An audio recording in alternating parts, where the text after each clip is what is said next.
क्या आप दूसरों की नज़र में अच्छे दिखने के लिए अपने असली चेहरे को छुपा लेते हैं?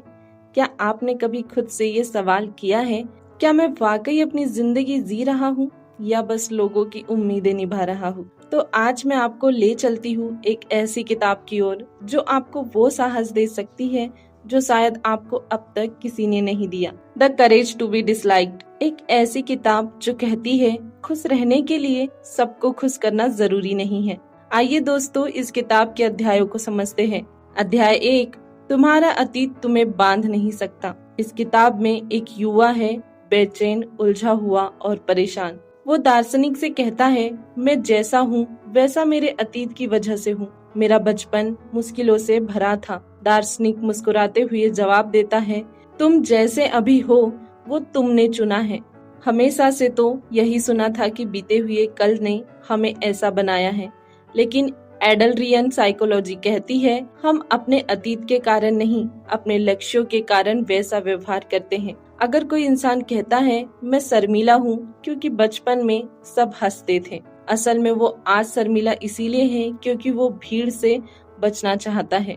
अतीत बहाना है, वर्तमान में लिया गया निर्णय ही हमारी असली पहचान है। अध्याय 2, लोग क्या सोचेंगे ये तुम्हारी जिम्मेदारी नहीं है दोस्त। आपको कोई काम करना है, दिल कहता है हाँ, लेकिन एक खामोश डर अंदर से चिल्लाता है लोग क्या कहेंगे। दार्शनिक इस डर को जड़ से काटते हुए कहते हैं, तुम्हारा काम है खुद को पसंद करना, न कि सबको खुश करना। दूसरों की तारीफ या आलोचना पर जीना मतलब अपने जीवन की डोर उनके हाथों में दे देना। उदाहरण, अगर कोई कलाकार अपनी पेंटिंग इसीलिए नहीं बनाता क्योंकि लोग हंसेंगे, तो वो खुद से बेईमानी कर रहा है। दूसरों की नापसंदी तुम्हारे आत्म मूल्य को तय नहीं करती। अध्याय 3, रिश्तों की उलझन हर दर्द की जड़ है। दार्शनिक कहते हैं हर मानसिक पीड़ा का कारण कोई न कोई रिश्ता है। सोचिए, क्या आपको अकेलापन सिर्फ इसीलिए लगता है क्योंकि कोई अपना दूर चला गया? क्या आपकी चिंता इसीलिए है क्योंकि कोई आपको समझ नहीं पाया? तो समाधान क्या है? रिश्तों की जिम्मेदारी दूसरों पर नहीं, खुद पर लेना है। एक जरूरी सवाल, क्या मैं अपने रिश्तों में खुद को जिंदा रख पा रहा हूँ या सिर्फ दूसरों के हिसाब से जी रहा हूँ? अध्याय 4, खुद को स्वीकार करना असली आजादी है। युवक पूछता है, अगर मैं गलत हूँ तो क्या मैं बुरा हूँ? इस पर दार्शनिक जवाब देता है, गलती करना इंसान होना है, लेकिन उसे पहचानना साहसी होना है। दार्शनिक 3 स्तर की सोच बताते हैं। पहला, सेल्फ एक्सेप्टेंस, मैं जैसा हूँ वैसा ही ठीक हूँ, सुधार की गुंजाइश है, लेकिन मैं कोई गलत इंसान नहीं हूँ। दूसरा, ट्रस्ट इन अदर, हर रिश्ता भरोसे पर टिकता है, कंट्रोल पर नहीं। तीसरा, कंट्रीब्यूशन टू सोसाइटी, मैं यहाँ किसी से बेहतर बनने नहीं बल्कि कुछ देने आया हूँ। अध्याय 5, आज को जीना सीखो, यही है मुक्ति।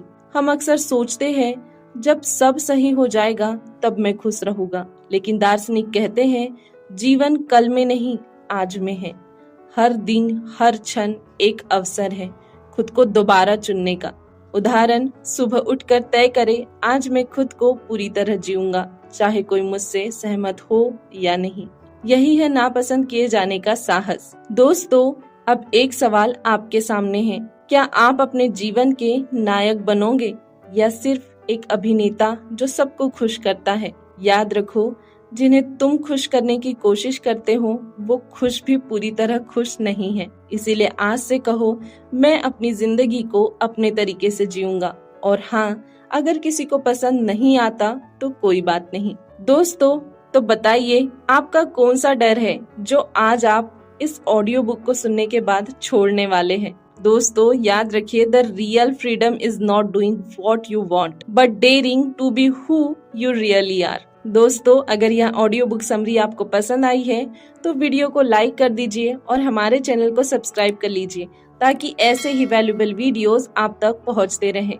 यदि आप चाहें तो इस वीडियो को अपने दोस्तों तक जरूर शेयर करिए, क्योंकि जब हम दूसरों की मदद करते हैं तो ये नेचर हमारी मदद करता है।